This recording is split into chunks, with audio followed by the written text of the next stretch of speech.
that roll call, please? You want to hit your mic? Oh, yeah.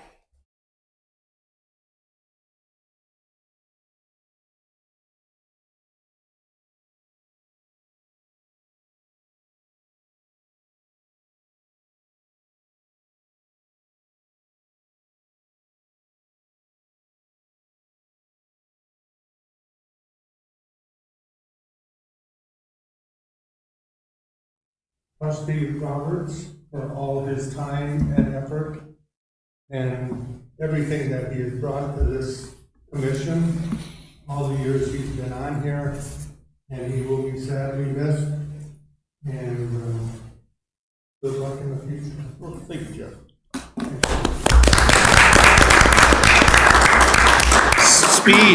Speech. No, you don't want me to get going.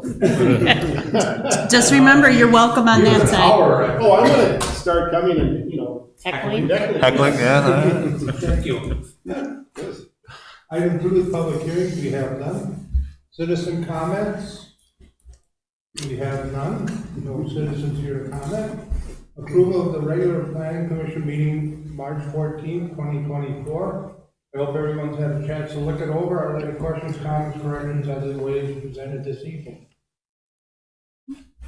If not, I'll look for a motion to approve. Motion to approve? I'll second. We have a motion and a second. Any comments? All in favor say aye. Aye. Motion is hereby adopted.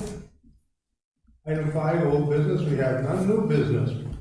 6A, review, discussion, and possible action, possible recommendation to village board on a draft ordinance to repeal section 40.122 of the village code regarding petition and protest of proposed amendments to the zoning code.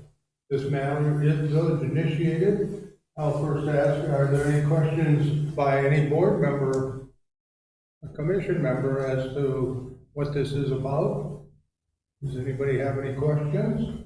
I really don't understand it, other than it sounds like we're simply amending the ordinance to come into alignment with state law. Yeah, it's really a housekeeping item. So as the board may be aware, well, they are aware that whenever we amend our zoning code, it first comes to the plan commission for a recommendation to the village board. Once it gets to the village board, the board then approves approves the amendment. There is a procedure in our ordinance that allows for a certain amount of property owners within land that's subject to a zoning amendment to file a protest petition with the village. And if they meet the requirements and file that petition, that triggers a supermajority vote requirements at the village board level for approval. It's a 3/4 majority rather than a simple majority. That ordinance provision was originally based on something that was in the state statute. The legislature repealed that 3 years ago, I want to say. But our office in the League of Municipalities always opines that we could still keep our protest petition procedure in our ordinance. It was still fine and consistent with state statute. That changed this past year. The legislature affirmatively said that these supermajority requirements, protest petitions, are no longer valid. We can't have them. That change is effective January 1st of 2025. I'm bringing it forward now just to put it on the commission's radar and get it, approved and through.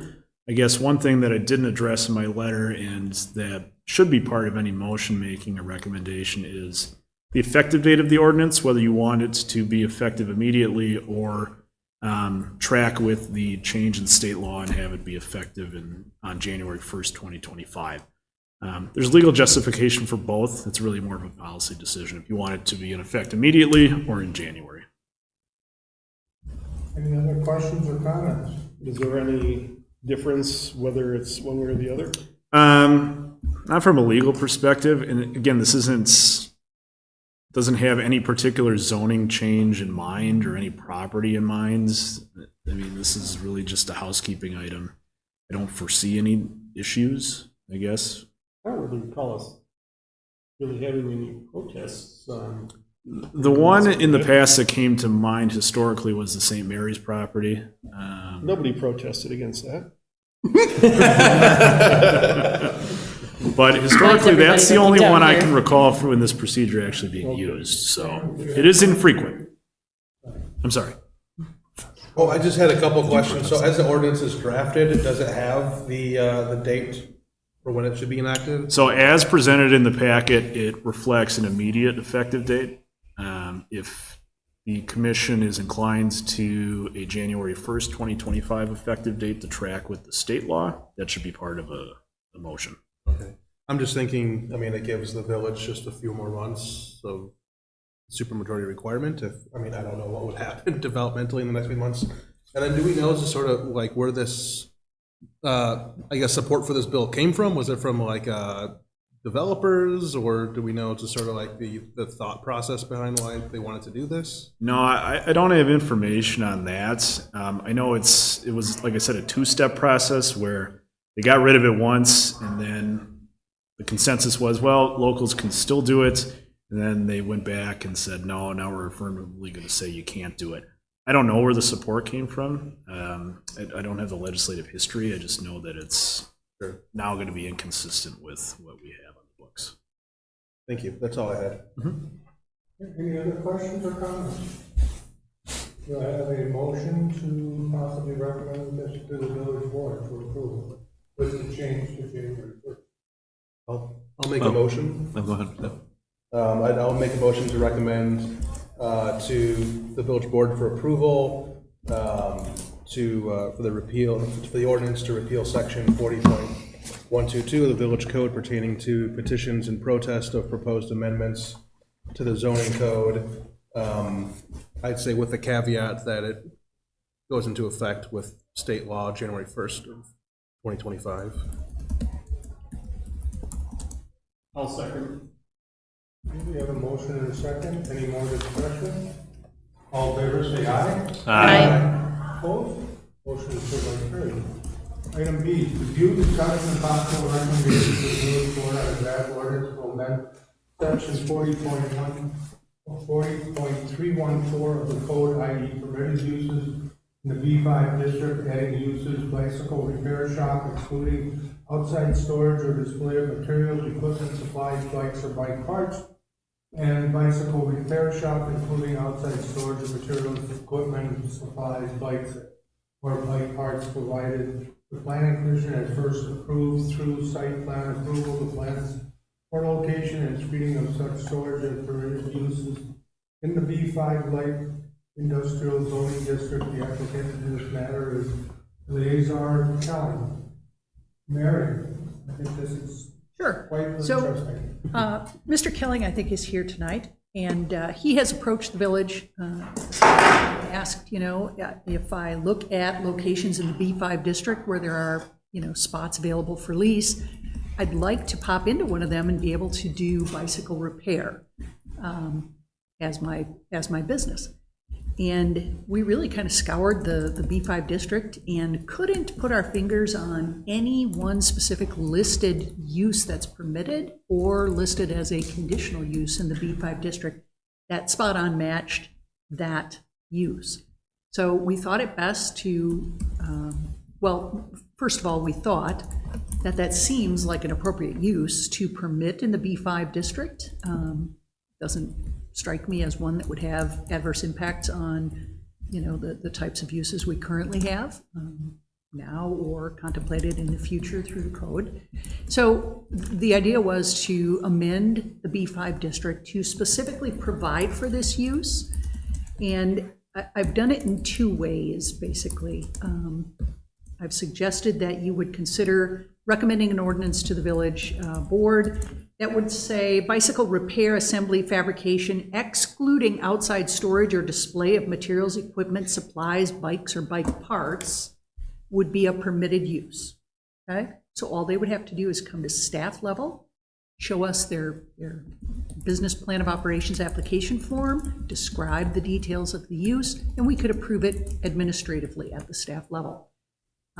But what it goes on to say is that the use does not permit outdoor display of bicycles without first obtaining approval through conditional use grant for retail sales of the bicycles and the bicycle parts and so forth. So display being distinguished from storage. Display would be what we expect to see if you want to sell, if you want to retail sell. And in the B5 district, we currently have a conditional use that allows an incidental level of retail sales related to any permitted approved use, okay? So that's what that second half of that first listed item would permit. You can have your bicycle repair, can't include any outside storage, and you can't include any display or retail without first getting a conditional use for the retail component, okay? Then the second item that would be added would say bicycle repair, assembly, fabrication, including outside storage of materials, equipment, and supplies. So we're not creating this as a conditional use. We're just saying that if you're going to have an outside storage component for bike materials, equipment, and supplies, parts, then you're going to come to the Planning Commission with your site plan. Not as a conditional use, not necessarily triggering a public hearing, but you're going to come to the Planning Commission and show us where and how you're going to screen that outside storage. Then that same paragraph goes on to say, again, no display and no retail sales unless you first secure the conditional use that's already in the B5 district, allowing some component part of retail sales accessory to your approved principal use. So that's what this would do, and it would facilitate Mr. Kelling's, aspirations, certainly, but on a global level, universally, if others were to come and ask for this use, not unique to him, I think it's a use that we would see as appropriate for the B5 district village-wide. So I'll turn it over to the commission. Questions from the commission? Can you remind us where the B5 light industrial district is? Yeah, the primary locations of the B5 district are down Hickory Street between Clark and out to Forest Grove, and then again from Forest Grove out to the end of the cul-de-sac on Hickory. There's also B5 light industrial along East Wisconsin Avenue, Forest Grove south to the village limit. Yep. And along Sussex Street between Capitol Drive / Oakton at that point, in the north end of that cul-de-sac street. Thank So you. those would be the primary locations. Thank you. Any other questions? So this is gonna allow him to have bicycles for sale outside after conditional use is granted. Displaying bicycles for sale and doing any retail sale, whether you're displaying or not, is a conditional use in the B5 district. So that would require a second step on his part, but just hopping into a B5 space that might be for lease to do nothing but indoor repair of bicycles, no planning commission visit necessary. If he's got some outside storage that he's going to screen, he's going to come to you first for site plan approval. Would this be something that is, instead of, I mean, if he's doing the repairs and everything else, except for selling bikes, would this be something that is approved by staff for outside permission? Or does it really need to be conditional? It doesn't trigger conditional use to have the outside storage as No, long but I'm as, saying sales. but the sales part, yes. Yes and no. The reason that retail was pushed into a conditional use box when you first introduced it to the code was that the accessory sales, some folks had come in from their B5 uses, their existing B5 uses, and said, we'd really like to set up, an outlet space here where we can outlet sell. And the concern of the commission at the time was, we don't want to see the B5 transition to a principally retail-oriented area. There is something unique about light industrial zones that don't walk and talk like a commercial district does. We don't dress them up the same way. We don't provide the same kinds of parking provisions, the same landscaping provisions. And we don't want that to be the face of a retail area. Are there any other questions or comments? Sam? Oh, I was just, we'll go down the line here. I'm gonna guess this board's gonna have no issue with the first part there and the second. Do we want to at least, as Mr. Kelling is looking at properties, do we want to at least talk, and while he does have to come back to us for the conditional use for the outside, do we want to at least talk and at least advise, or are we allowed to at least advise that this board would potentially be okay with the outside? Because I would hate to see him get that, and move into the zone and then come in front of us again and we say, oh no, you can't, we don't want you putting stuff outside if you wanted I to. guess the issue I would have with that is this is agendized for a general code amendment. So I don't want this to be a discussion or some sort of consultative feedback to Okay. this particular applicant. If there's a discussion to be had in a generalized sense, that's fine, but it should really stick to the pros and cons of the ordinance amendment.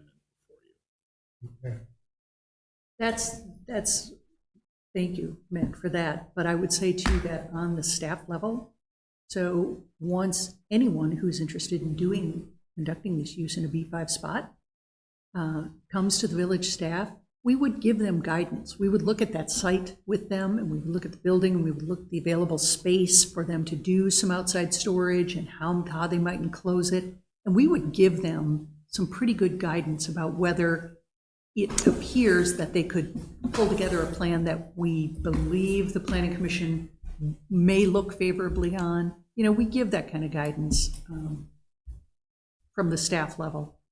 But I think that does raise a question, because this one has some parallel to the ordinance changes we just made regarding incidental truck sales, where we, in there, put some parameters right up in there in terms of you can only have so much outside. And I guess it begs the question, should we look to build that in here as far as having some parameters, even though it has to be conditional use, still have some parameters built in. So somebody that's looking to come in here and do that, if we go, oh, you only get to display 3, they go, well, no, I was looking for Right. a lot more. Then they have that information up front. Yeah, we could do that. Bicycles are a lot different than automobiles Yes. and vehicles. Yes. And so I think the parameters could be properly set by the commission in the process of conditional use approval. Again, it's a conditional use for accessory retail sales. So it can't be a principal use. So that by itself is kind of a limiting factor right there in the description of that conditional use to begin with. So I guess I would take your guidance. I'm trying to think about what kind of parameters we would establish.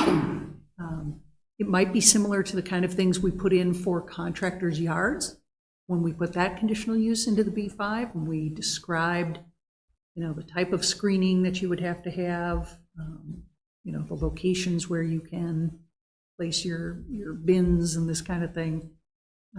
We could do that. I do think, though, that on the level of bicycles, we probably could handle it through the conditional use review.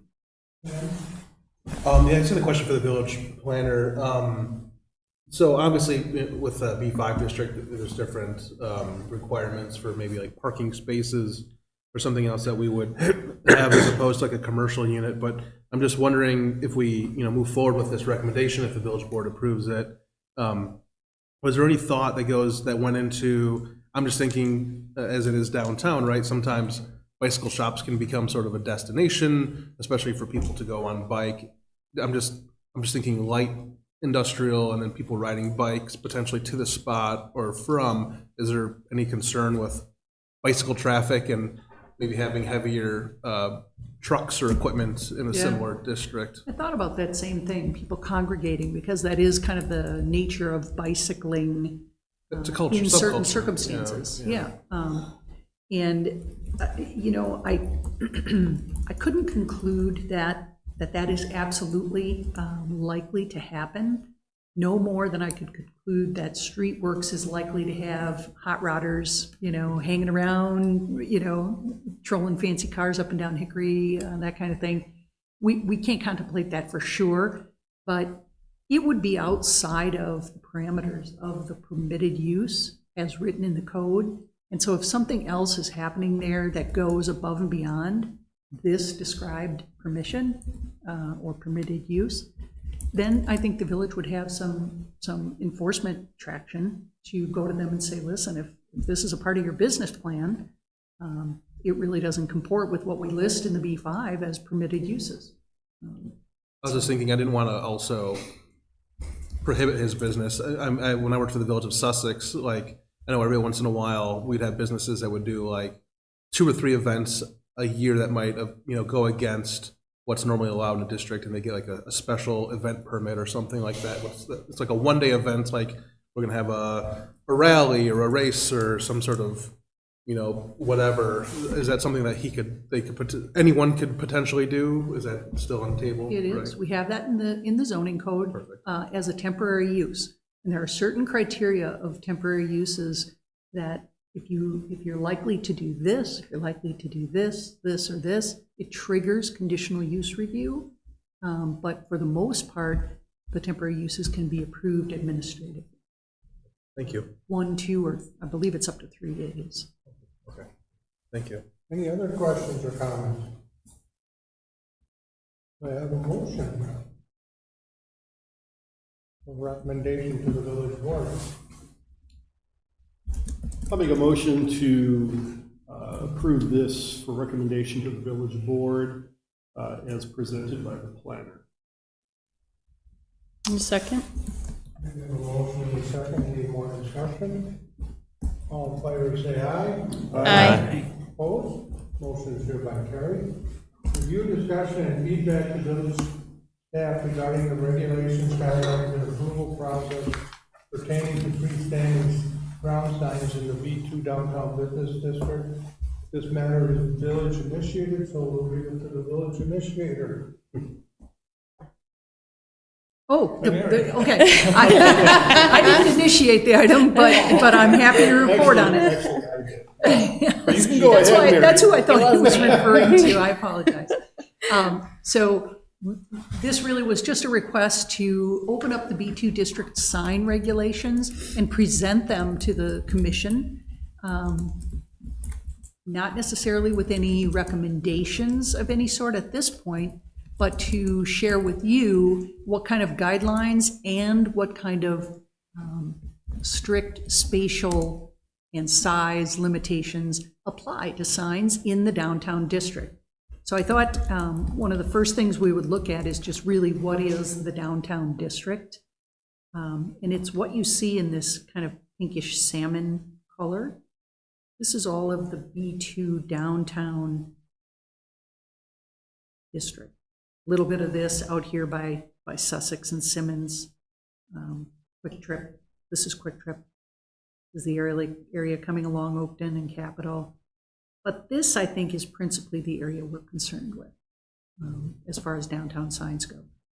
And what does the village code say about signs? And I wanted to step back and start with kind of in general. And so I went to the purpose statement of the sign code, and we talk a lot here about, the type, quantity, construction standards, height, maintenance, placement, and so forth. But then we get into some of the more subjective aesthetic references under the purpose statement to protect property values, public investment, overall neighborhood character by promoting attractive, harmonious, aesthetically pleasing environment free from excessive visual clutter of signs and preventing conditions that have undesirable impacts on surrounding properties, reducing distractions and obstructions, and so on. Preserving or enhancing the natural beauty and physical characteristics of the village. Signs should be aesthetically harmonious with nearby buildings, surrounding neighborhood aesthetics, and other signs in the area as to things like materials, colors, scale, placement, location, landscaping, hours of illumination, that kind of thing.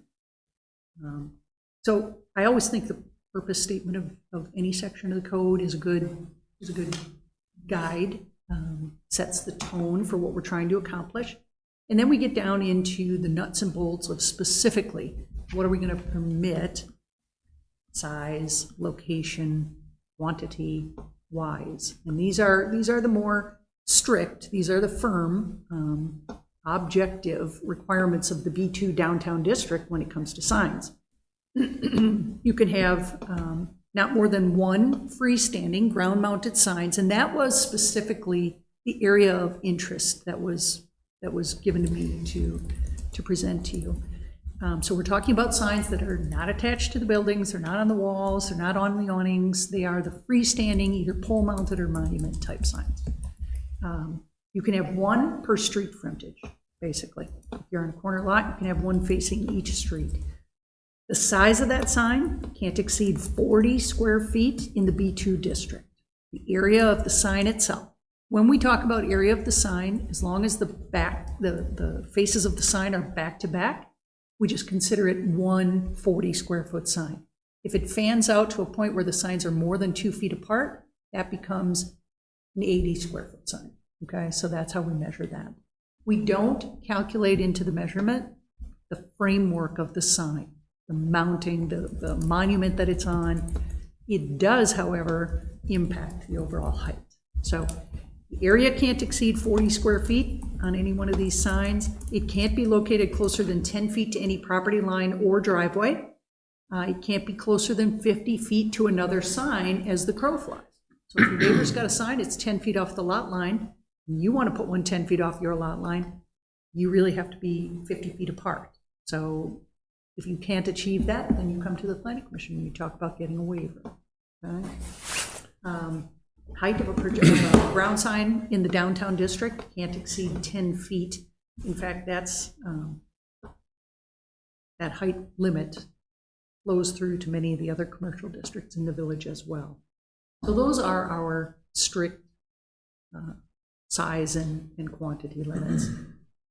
Then we have what's called the Village of Pewaukee Downtown Design Guidelines. And this provides additional reference for evaluation of signs downtown uniquely.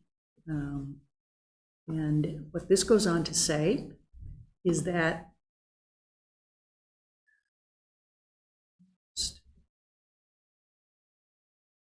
although Pewaukee doesn't currently have specific design criteria, the village does review site and architectural plans. Additionally, Pewaukee enforces a sign ordinance.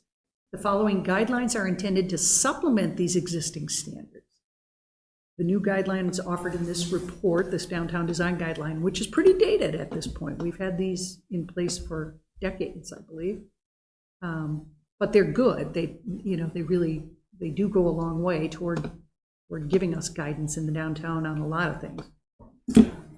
So these represent the policies and recommendations of the village and should be shared with property owners and the development community.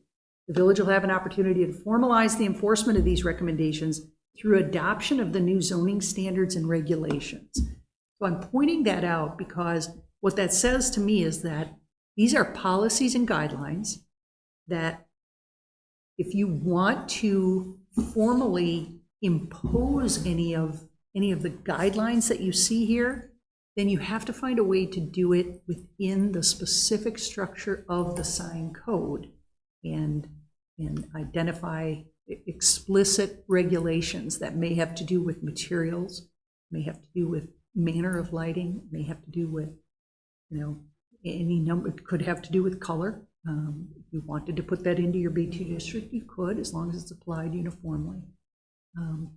So that's the distinction that I want you to understand, is that we have some code provisions and we have some guidelines. And these aren't codes, but we bear them in mind as we review signs.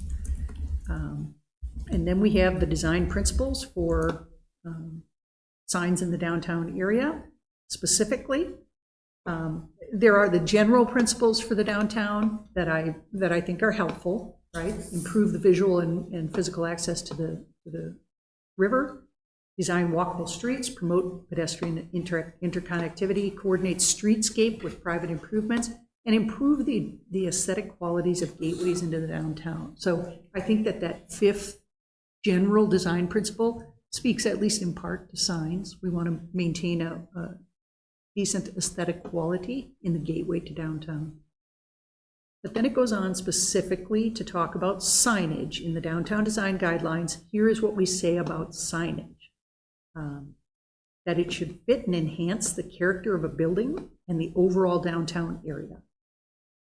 As buildings in the corridor exhibit a broad period of architectural history, the signage should be reviewed based on 3 major design components. The first would be style.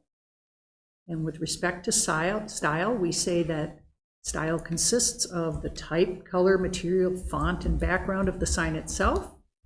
Appropriate signage types include, and then we list all of these various types of signs, and freestanding signs being among them, okay? Small monument signs, freestanding signs. And then they give examples of acceptable freestanding signs. None of these really looks a lot like a recent addition to the downtown, a recent sign addition to the downtown. This one is somewhat similar. There are a couple of others that are in the downtown that aren't pictured here that are somewhat similar. But that gives you kind of the full picture of what we have from the staff level to rely on when we are evaluating signs in the downtown district.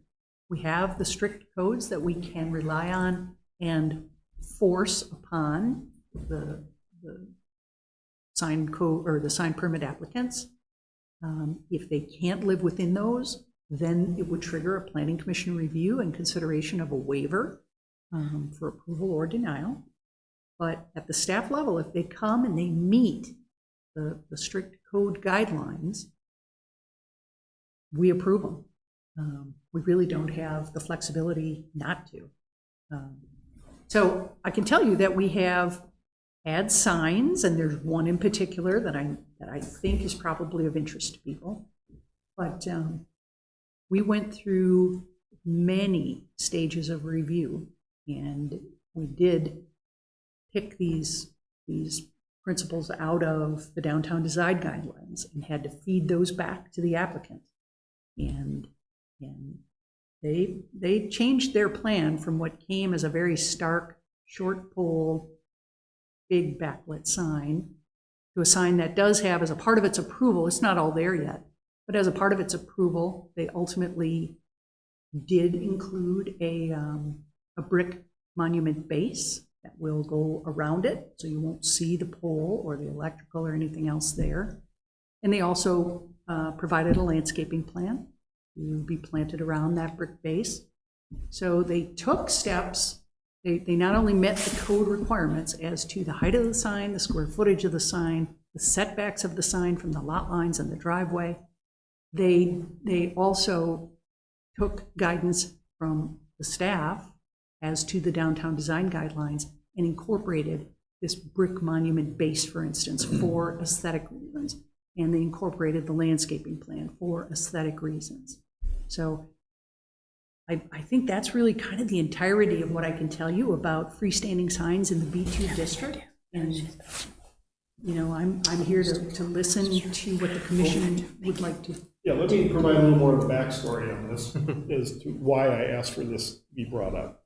And obviously, I won't be here when you guys get into it more, but at least we get this thing going. So, I mean, I think everyone understands the sign that Barry's referring to is right across the street here. And for a number of us on the board, when we first saw that, at least the first thought I had was, oh boy, we've got somebody that went ahead and put a sign up without getting authorization.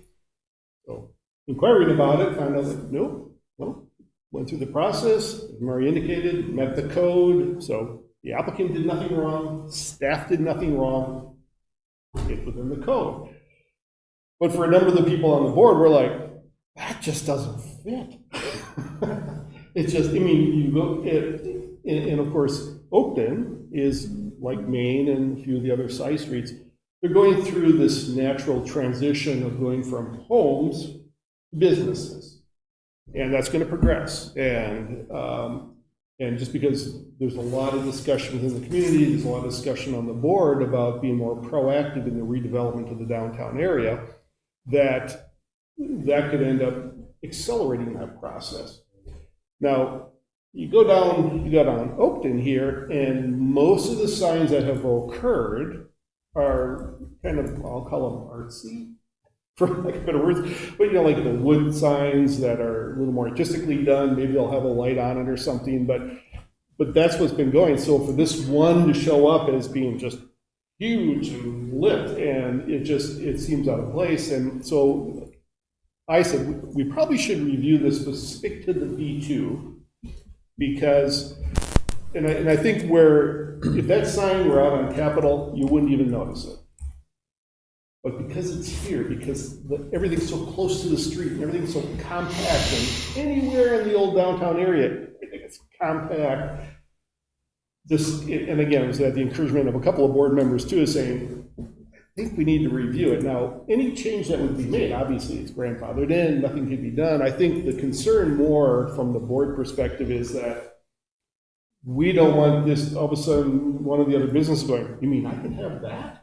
And all of a sudden, we have these sign after sign after sign that are huge and bright, and just start changing that look when we're going through this process of trying to define what this downtown area should be in the future.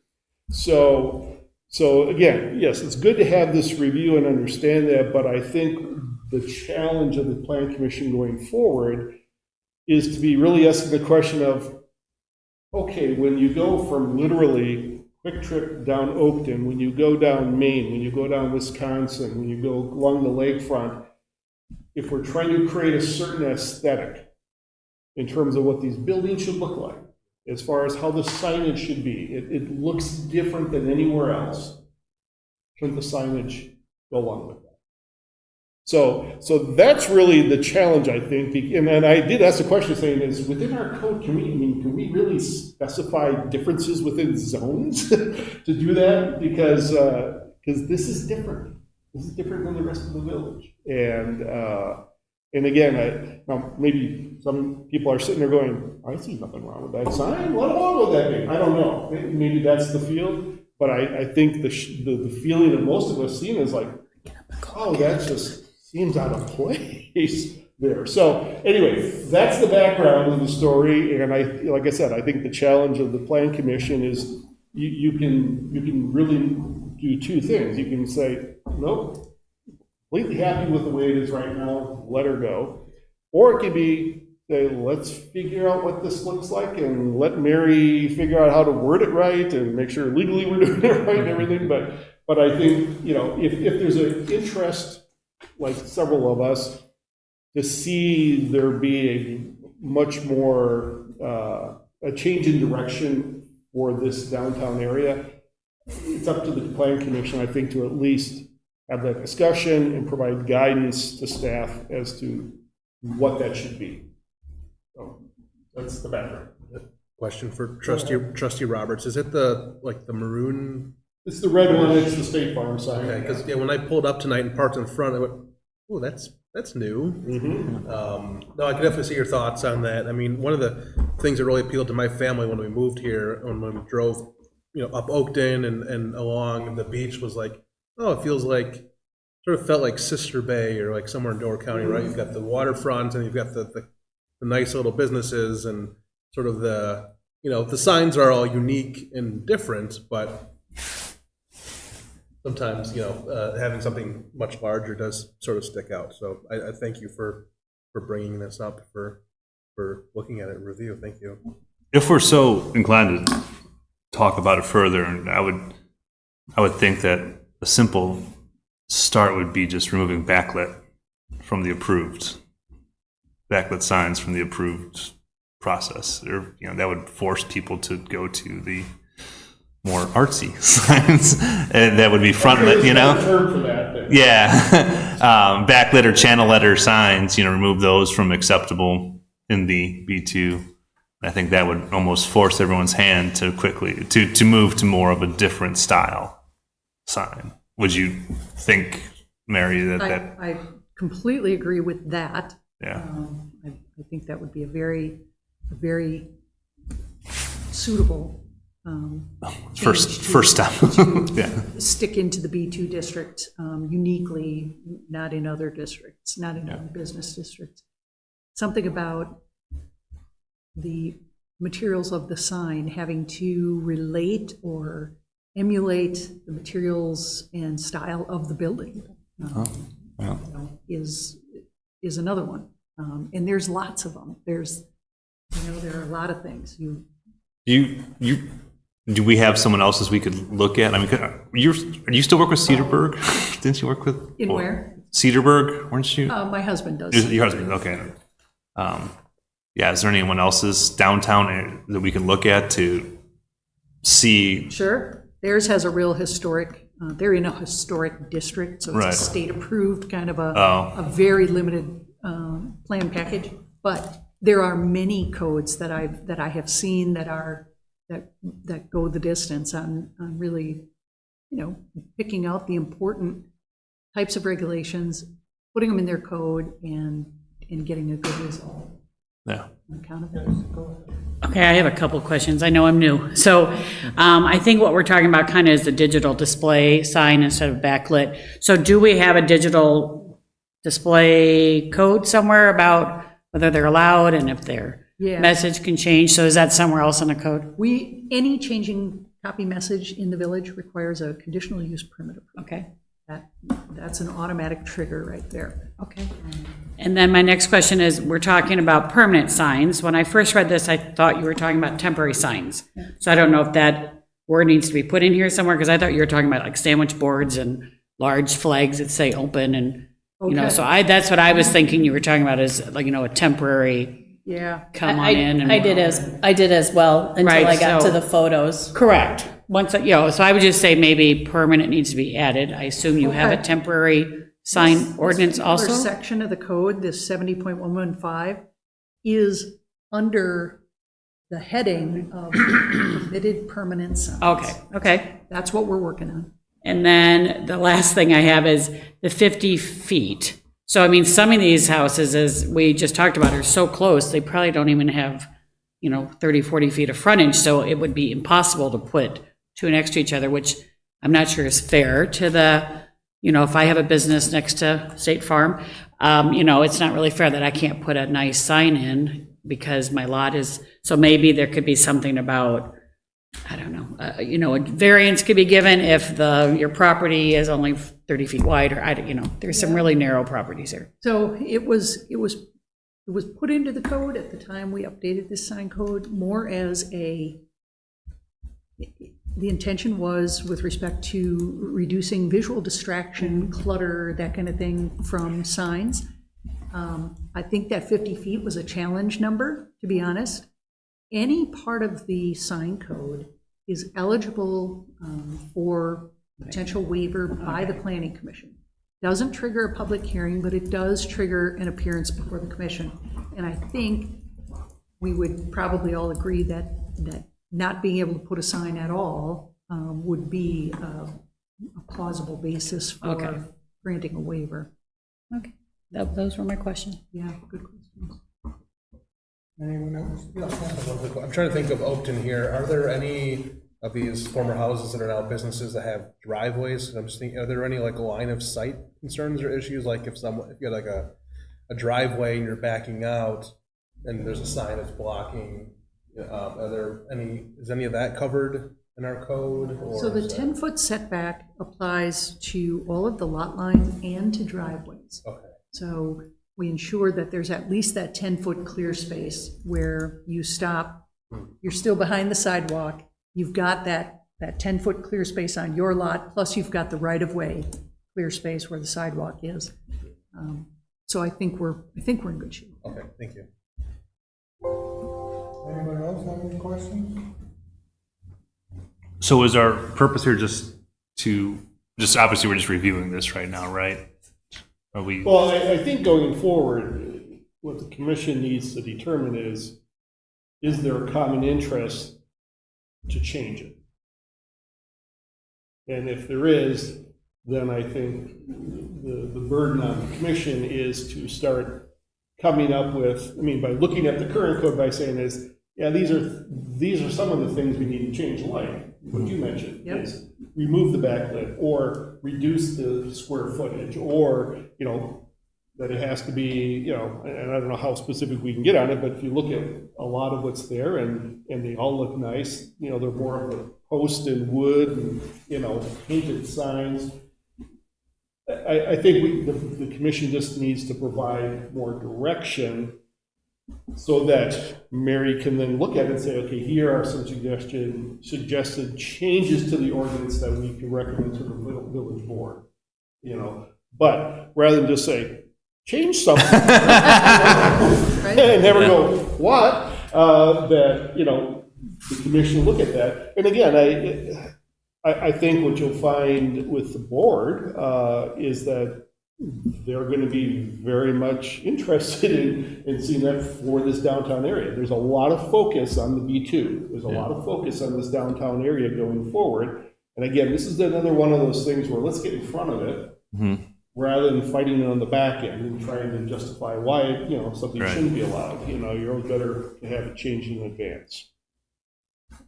I was just saying, I get the backlit side, but the backlit side, had that ordinance been in place, neither one of our gas stations would be there, right? Because those are both backlit signs. They are. So you would lose that opportunity unless, Well, you they're would both waiver. conditional use so signs. you So could the potentially planning waiver them. commission could waiver modify those regulations within the context of the CU. No, and you're pointing out that it's tricky because, yeah, something like that over by 16 is not a big deal. Here it is. Well, And it's it's only interesting. what, a half a mile? It's interesting to point out, too, that the downtown design guidelines apply to a narrower area than the B2 zoning applies. And maybe that's where the focus And the is. downtown design, I don't believe it goes past the railroad tracks. Yeah. So, you know, we can take But guidance the from ordinance that. has more weight than the guidelines. Yes, it does. And that's the challenge, that someone can say, well, no, I want that. Here's what the ordinance says. Doesn't matter what the guideline says. So we can go down another click in the ordinance and say, you know, in the B2 district, in the boundaries of the defined downtown, you know, as set forth in the downtown design guidelines. And it gives a full written description of it. It goes all the way out to Lake Street, it, you know, runs Yeah. out to the Design Exchange, it comes back down. But it wouldn't include the gas stations, as I recall. So that's a good thought. We can, you know, we can be more specific about everything from the tracks in. So interestingly enough, one of the things that keeps coming to mind is the garage that we approved right across from the gas station. Because to have the gas station and to see the improvement that they're going to make on that garage and then move that improvement to the front house, you know, is kind of thinking if that sign was over there, how would that look? And so, yeah, I think we definitely defining it really to that downtown piece. Granted, it doesn't help it there, but, you know, because we talked about that being our window to coming down and coming into the lake area. Mary, what would you specifically think that the commission should be looking at or guiding you to? Well, I guess my job tonight was really to just bring you up to speed on exactly what regulations apply and what staff has been able to invoke when we're reviewing sign permit applications. And I guess what I'm hearing is that there is an appetite to make some changes here and apply a little bit more aesthetic regulation in the downtown area, kind of the tracks up Oakton or up Capitol to Wisconsin, down Wisconsin Avenue, that whole area. And I'll bring that definition as well next month. But I can come with a draft of ideas, options, things, you know, I can bring a draft of the code and a little bit of a, you know, bag of ideas in there that you can like or dislike. And if you come equipped to share any specific ideas that came to your mind between now and then, I think we could make good progress by next month already. Any other questions or comments? Thank you, Craig, for bringing that up and making of it. Citizen comments? Yes. Okay, this is an opportunity for citizens to share their opinions on any topic they choose, however, due to the Wisconsin Open Meeting Law, the commission is not able to answer questions or respond to your comments. All comments should be directed to the commission. Comments are limited to 3 minutes per speaker. Speakers are asked to please be the podium and state their name and address.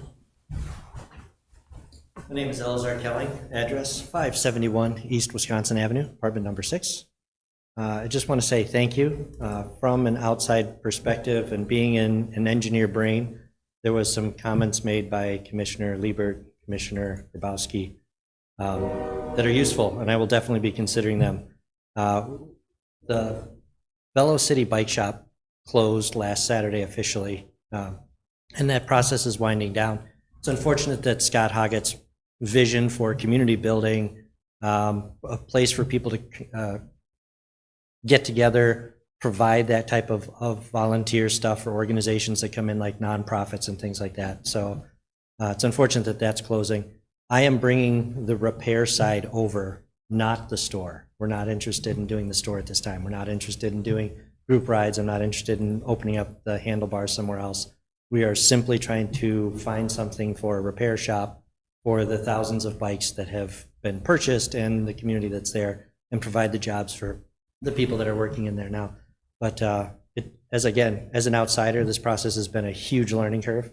And I had my fighting mode set up when I first started this process.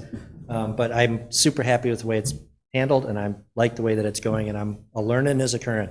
So thank you, appreciate it. Thank you. My husband and I are gonna Okay, miss that. and Craig? Yeah, I guess as my last official act as a trustee, I'd like to make a motion for adjournment.